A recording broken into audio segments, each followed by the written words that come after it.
Ko'pchilikni qiziqtirgan savollardan yana biri bu: plastik operatsiya qilish og'riqlikmi deb so'rashadi.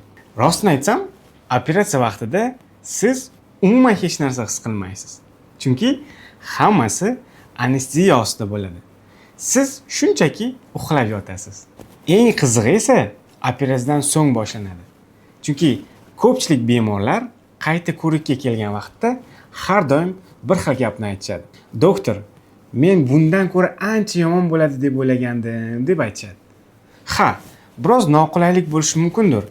Xuddi bir sport zalda qattiq bir trenirovka qilgandek tuyuladi.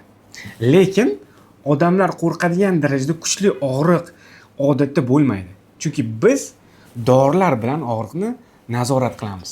Shuning uchun bemorlar ko'pincha operatsiyadan ko'proq xavotir olishadi. Ammo operatsiyadan keyin esa shunday deyishadi: agar hammasi bunchalik oson va tinch o'tishini bilganimda, ancha avvalroq, oldinroq operatsiya qildirgan bo'lardim deb aytishadi.